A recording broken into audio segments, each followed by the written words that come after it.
Il y a mon vice-président qui est juste là, qui va vous expliquer ce projet dont il est l'initiateur.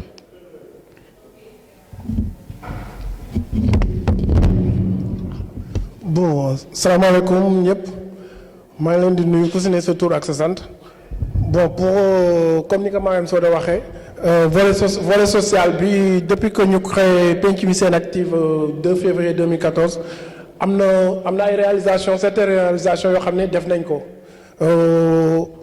yóbbu nañ ay en 2014 yóbbu nañ 10 lits d'hôpital yoo xamante ne centre Valentin ñoo ñu ko may.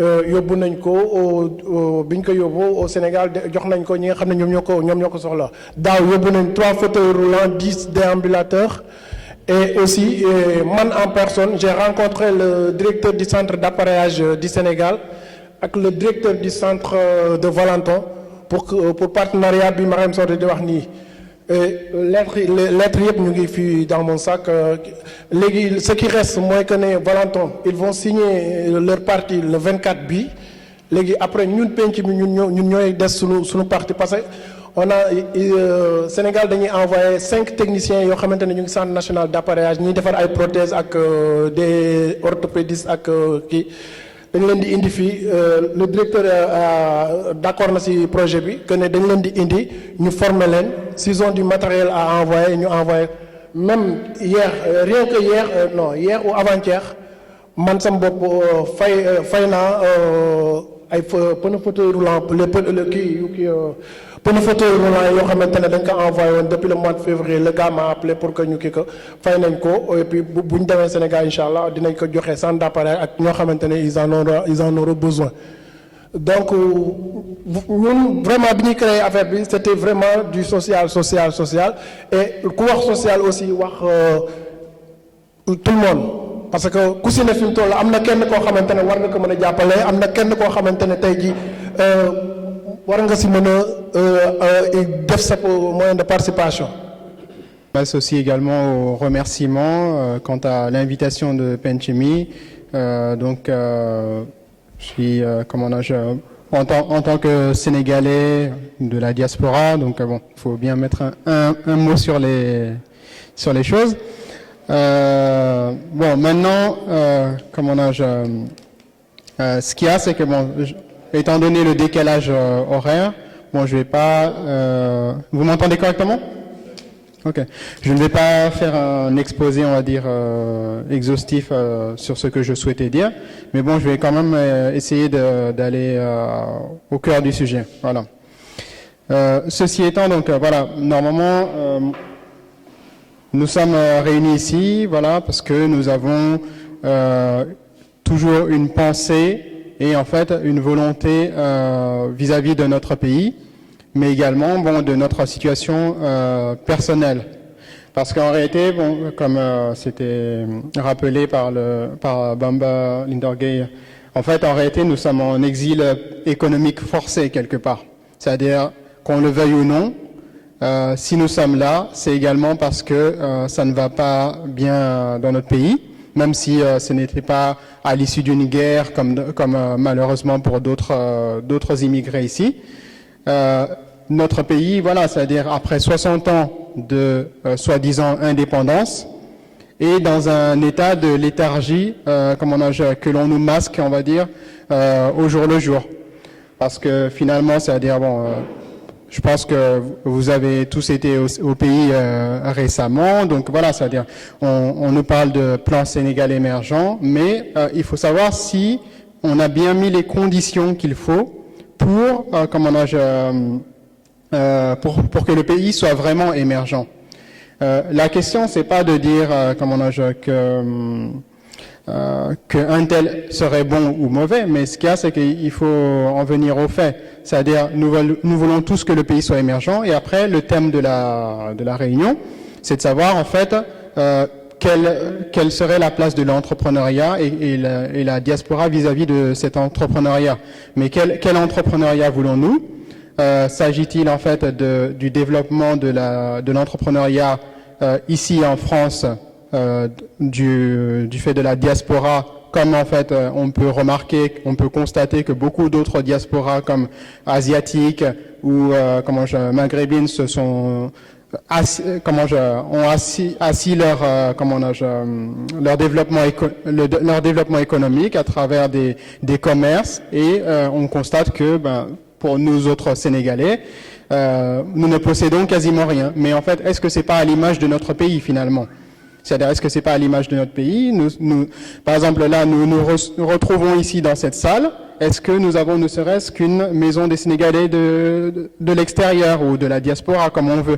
Mais voilà, c'est-à-dire, le fait est que nous sommes face à 60 ans d'échec, bon, si on veut 50, mais ce qu'il y a, c'est que nous ne sommes pas organisés.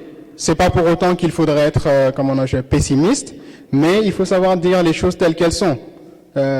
Nous sommes une diaspora qui est pleine de potentiel. Ceci étant, comme je le dis, c'est un exil économique forcé. Et ceux qui sont au pays, généralement, qui sont à la tête du pays, pas ceux qui sont au pays spécifiquement, mais je veux dire ceux qui sont à la tête du pays, qui ont piloté notre pays depuis les indépendances, généralement, en fait, ils ont failli à leur devoir. Et ça, en fait, il faut le dire. Parce que ce qu'il y a, c'est que comme c'était rappelé, 85% d'importation, ce n'est pas normal.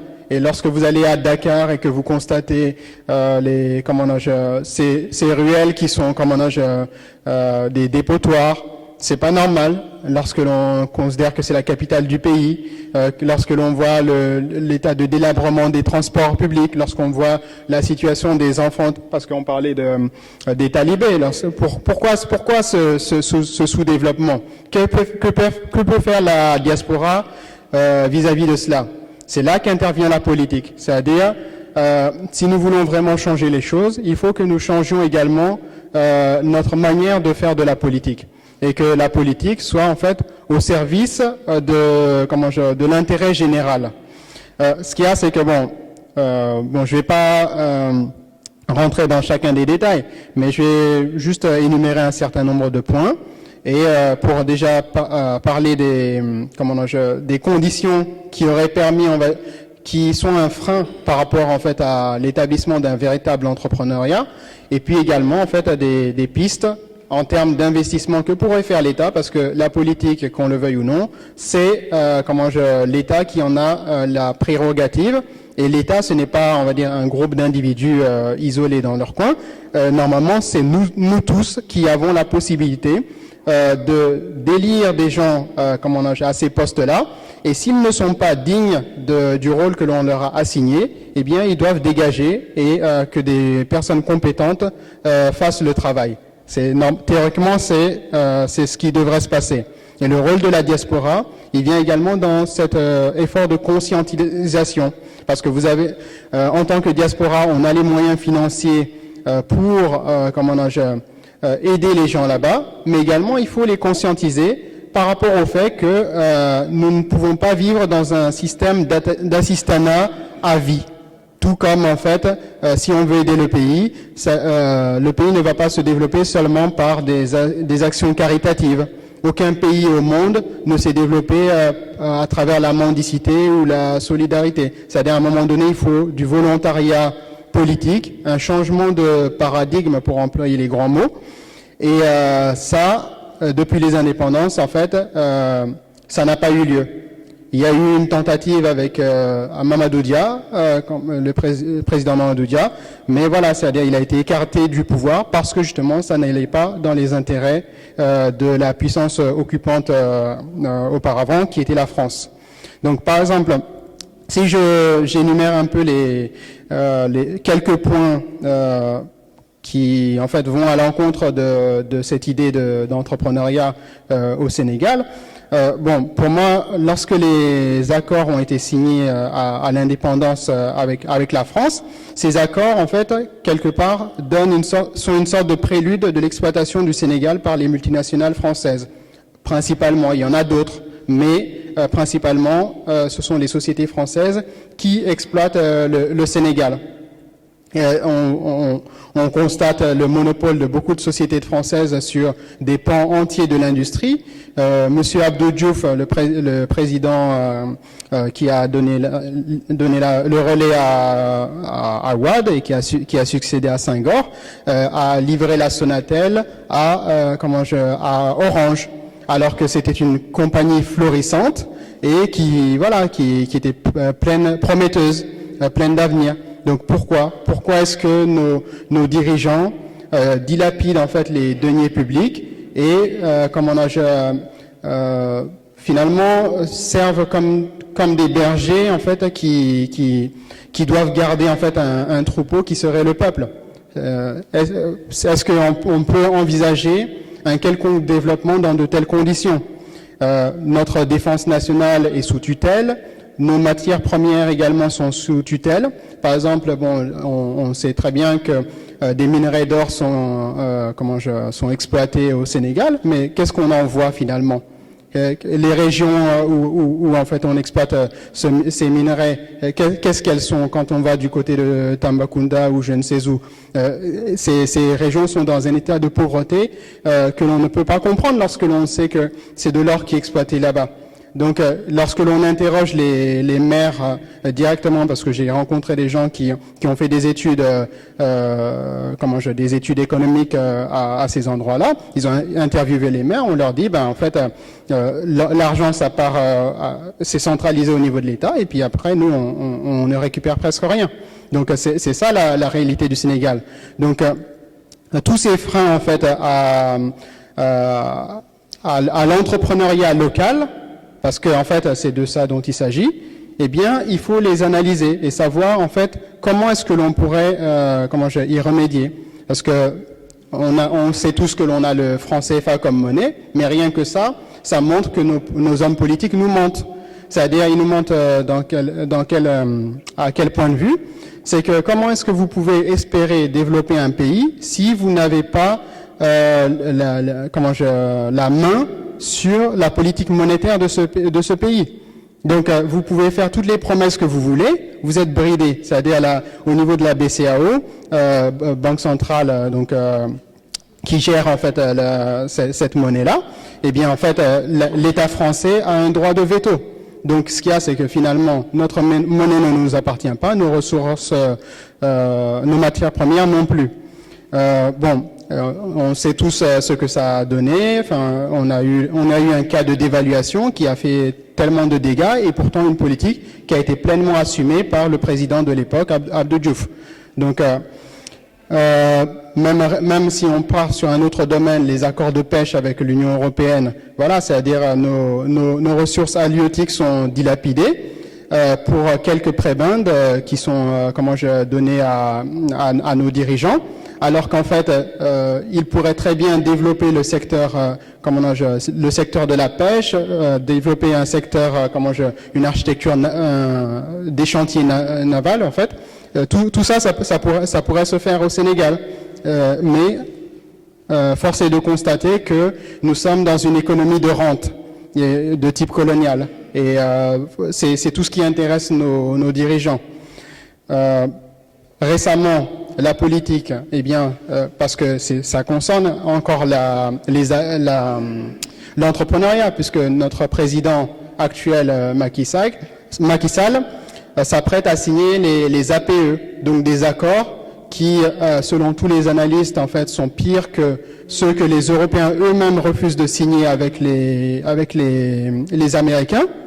Et donc voilà, c'est-à-dire, c'est dans cette situation que nous nous trouvons. Et de tels accords impactent forcément sur le tissu entrepreneurial du pays, et de manière négative, parce que nous ne sommes pas dans un rapport gagnant-gagnant. À partir du moment où les règles sont fixées de l'extérieur, en fait, on ne peut pas espérer gagner quoi que ce soit. Pour moi, par exemple, pour ne pas être trop long, les points principaux sur lesquels, en fait, on devrait être exigeant vis-à-vis de l'État sénégalais, pour que justement l'entrepreneuriat soit, un levier de l'économie de notre pays. c'est déjà la question de la défense nationale, parce que la paix et la souveraineté ne sont jamais données. Et c'est justement parce que nos pays ne sont pas capables d'assurer leur stabilité politique que ils sont obligés d'avoir un rôle subalterne vis-à-vis de la France, parce que comme beaucoup de pays de la zone comme on dit francophone, l'État en fait ne possède pas en fait une armée forte, et ça c'est un problème. Même l'armement de nos militaires n'est pas produit au Sénégal. Donc comment est-ce que vous voulez être indépendant dans ces conditions-là? Par ailleurs, la question n'est pas seulement militaire, mais également institutionnelle. Donc et ça, en fait, ce sont pas des questions, on va dire, stratosphériques qui seraient, on va dire, des philosophiques pour la diaspora, parce qu'en fait, quand ça se passe mal au pays, les gens sont obligés de partir ailleurs, alors qu'en réalité, ils ont toute la richesse en fait chez eux.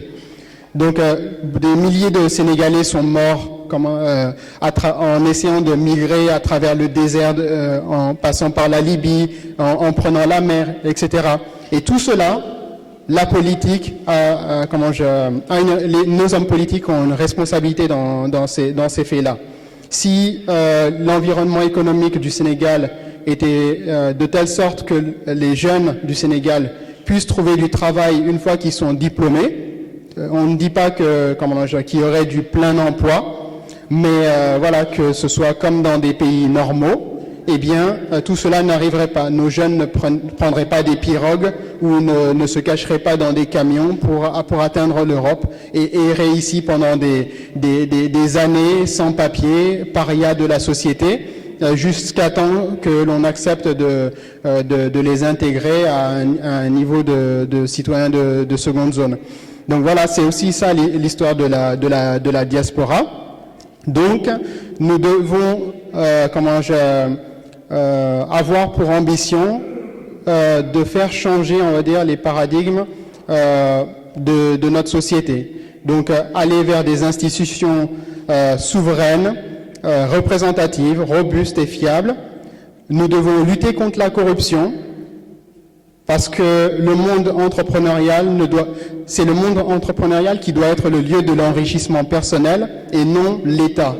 Chez nous, parce que justement l'État du Sénégal n'a pas développé l'industrie, ne développe pas l'économie réelle du pays, ne structure pas l'économie du pays, eh bien finalement, où est-ce que les gens trouvent leur lieu de prédilection pour s'enrichir? Eh bien c'est au niveau du pouvoir. Et à travers la corruption, et qu'est-ce qu'ils font? Ils bradent le pays à tour de bras, et aucun président sénégalais n'a échappé à cette loi. Par ailleurs, donc, il serait bien que l'État justement donne les moyens, on va dire, du développement entrepreneurial, à savoir les infrastructures et les industries lourdes, parce que qu'il s'agisse de l'énergie, qu'il s'agisse des transports, des télécommunications, de la transformation des matières premières ou de l'agroalimentaire de manière massive, eh bien, c'est l'État qui a, on va dire, la prérogative et la capacité, en fait, de réaliser tous ces changements. Mais maintenant, si ceux à qui on a dévolu ce rôle n'en sont pas capables, eh bien, il faut faire en sorte qu'ils dégagent. Et pour moi, l'autre point, c'est celui de la question monétaire. Bon, j'en avais déjà parlé, donc je vais pas m'attarder dessus. C'est-à-dire la question du CFA, elle est importante parce que les Sénégalais doivent savoir que voilà, c'est-à-dire lorsque il y a des rentrées de devises au niveau de leur pays, eh bien 50% vont à la Banque de France. Donc qu'est-ce que ça veut dire? C'est comme si en fait vous étiez un être en tant qu'être humain, vous mangez. Et puis en fait, la moitié de ce que vous mangez, c'est quelqu'un d'autre qui le mange à l'intérieur de vous. Donc finalement, comment est-ce que vous pouvez être en bonne santé? Donc c'est un peu ça l'histoire des pays africains. Donc en fait, nos hommes politiques nous font du cinéma en nous vendant des plans Sénégal, je ne sais quoi, alors qu'en fait, ils s'attaquent pas aux vrais problèmes qui sont la cause du sous-développement du pays. Pour que l'entrepreneuriat puisse émerger, forcément, il y a la question de la formation des jeunes, l'incubation de start-up utiles et innovantes. Au lieu de financer des arènes de lutte ou je ne sais quoi, eh bien, l'État se doit en fait de financer des centres d'excellence universitaires, des technopoles, des quartiers d'affaires, faire appel aux compétences de la diaspora et aux expertises pour justement développer le pays. Il n'y a pas d'autre alternative. Et par ailleurs, il faut également avoir un regard critique par rapport à nos propres attitudes. Donc, il faut également changer nos mentalités. Cela requiert en fait de la discipline et de l'éthique, valoriser en fait nos compétences,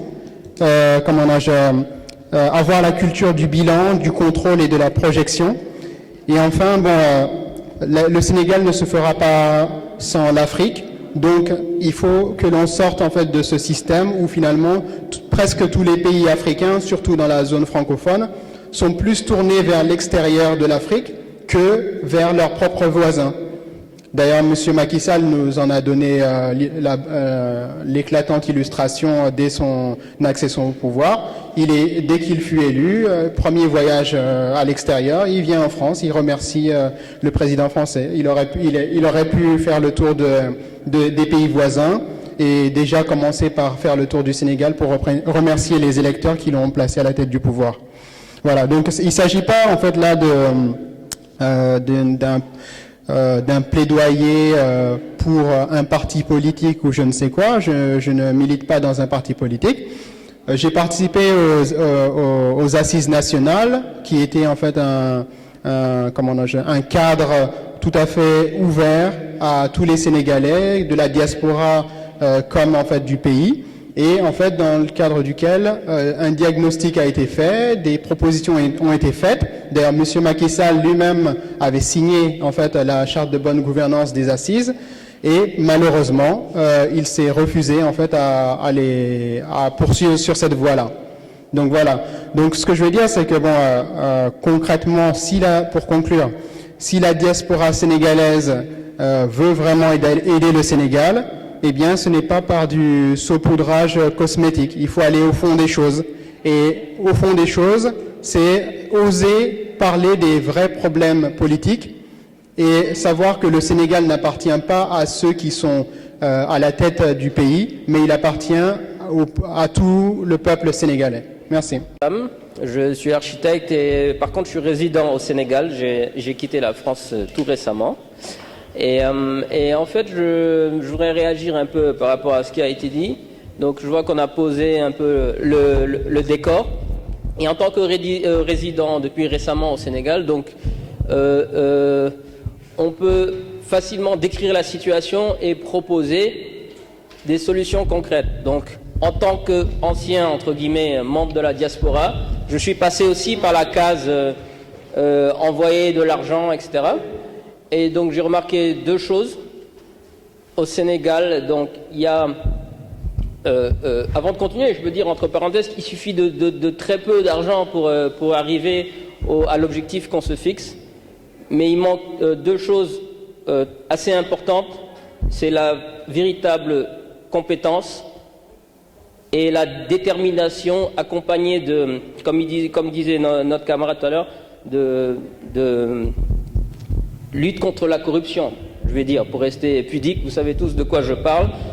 On envoie de l'argent pour un projet d'entrepreneuriat, on l'envoie, le premier réflexe c'est de l'envoyer à un membre de notre famille, et c'est lui-même qui nous arnaque ou qui s'en sert pour faire autre chose. Je pense qu'on a tous connu ça. Et moi personnellement, je suis très engagé contre ça, parce que c'est honteux quand on voit les milliards qui rentrent au Sénégal chaque jour, et qu'on voit qu'au lieu d'avancer même, on retourne en arrière, c'est quand même assez dramatique. Donc la première chose, et moi je peux prendre mon exemple personnel, je sais qu'il suffit de très peu pour pouvoir construire des choses merveilleuses au Sénégal, parce que j'ai pris la décision de rentrer et de travailler avec le peu que j'avais, et je l'ai vu moi-même.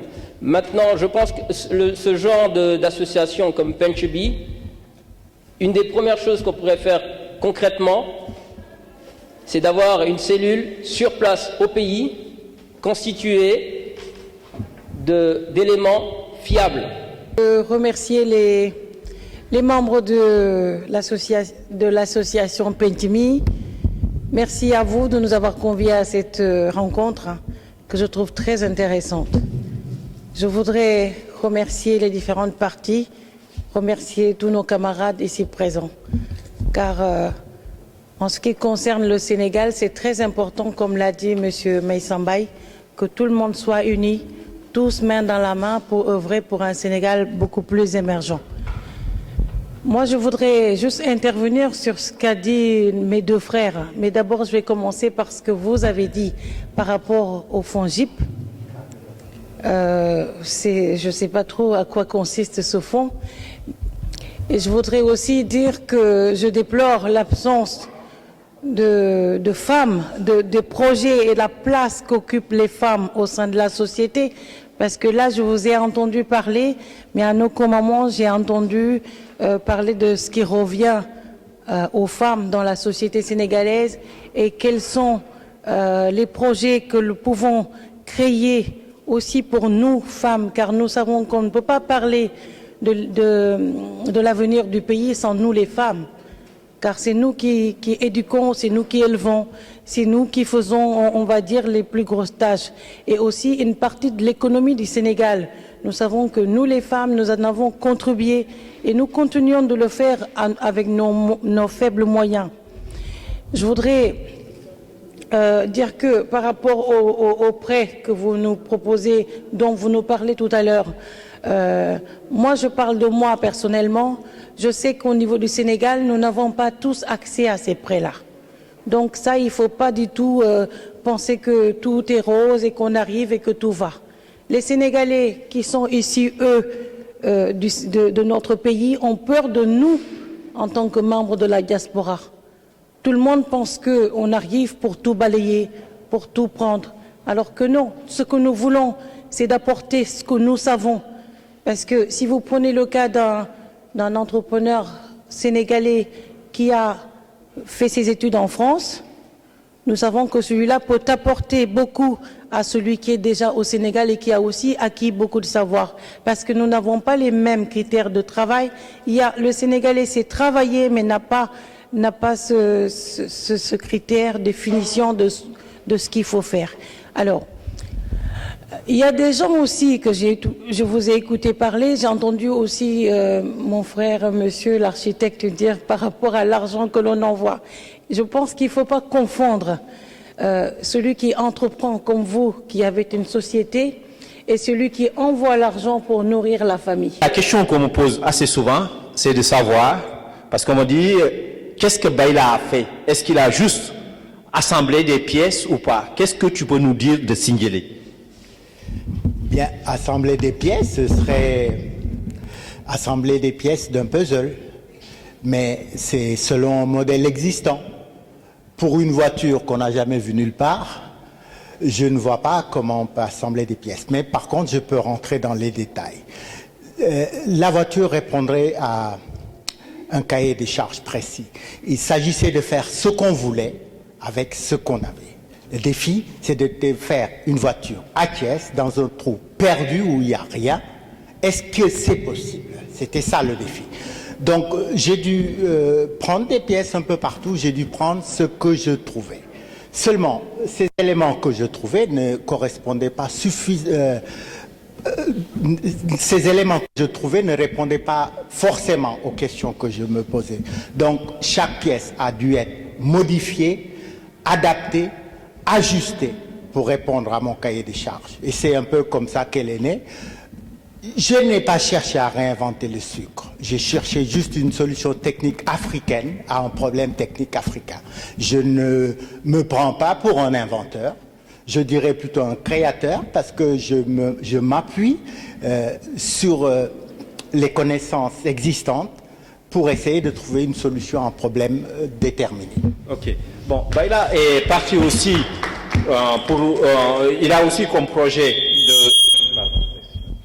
il a aussi comme projet de faire un avion. Donc il est parti sur ce projet-là. Mais encore, il y a une question par rapport à la voiture. Parce que lors de nos discussions, tu me disais que, par exemple, pour la traction animale, une voiture comme Sindiély améliorée pourrait remplacer les charrettes au niveau de Thiès ou dans toutes les villes du Sénégal. Alors, moi, ma question serait, est-ce que la diaspora pourrait porter un projet de créer des voitures qui remplaceront les charrettes au Sénégal? Aller même bien au-delà des charrettes. Parce que si nous devions classer les réalisations humaines selon leur niveau de complexité, les voitures occuperaient sans nul doute le haut du panier. Quand on sait faire une voiture, on sait faire tout ce qui est moins compliqué qu'une voiture. Et c'est là tous les outils du développement. Alors, que la diaspora porte ce projet, pourquoi pas? En tout cas, moi j'avance et j'attends personne. Ok. Juste est-ce qu'il y a d'autres produits que tu pourrais faire aussi? Par exemple, les tracteurs dont on a parlé, Ñàkk Jariñu, et voilà. Alors, il faut peut-être que je donne quelques précisions à propos de ma voiture. Bien. C'est une monoplace, c'est une voiture de course. C'est une injection électronique, c'est un moteur à injection électronique piloté. Je l'ai doté d'un freinage ABS, d'une direction assistée par transfert d'angle à assistance variable. C'est à peu près tout ce qui se fait de mieux dans l'industrie automobile, et ça, on a réussi à le faire avec nos propres moyens, tout seul dans notre trou perdu de Thiès. Cette appréciation, c'est pas moi qui la donne, c'est les autres. C'est les vrais spécialistes qui ont regardé cette voiture et qui trouvent que c'est une prouesse d'ingénierie. Bien sûr, c'est la porte ouverte à tous nos rêves. On peut réaliser tout ce qu'on veut. D'ailleurs, là, maintenant, je suis en train de faire un avion. Avant, quand je parlais de ma toute petite voiture, les gens disent « Grand Bidafadoff ». Tout seul là, dans son trou de Thiès, il veut faire une voiture. Maintenant que la voiture roule et que je parle d'avion, c'est plus Dafadoff. Quand est-ce qu'il va le faire? Parce que moi, je vais le faire. Ils ont eu la preuve que c'était possible et ils y croient maintenant. Donc, des machines, j'en ai plein. C'est vraiment les outils du développement, ces machines qu'il nous faut pour changer de vie. Parce qu'au-delà de nos blablabla, on ne fait rien. Il faut des choses concrètes. On a des problèmes techniques concrets en Afrique, des techniques qu'il faut résoudre. Et la solution de ces problèmes-là, c'est pas des plans et des blablabla, c'est des réalisations.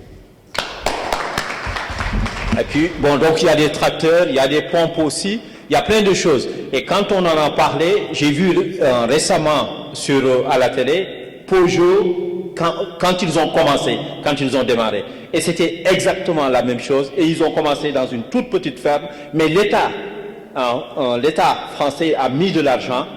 Des gens ici en France ont mis de l'argent. Et je pense que nous aussi, au niveau de la diaspora, si on s'organise bien et qu'on met de l'argent, à ce moment-là, on pourra créer des choses.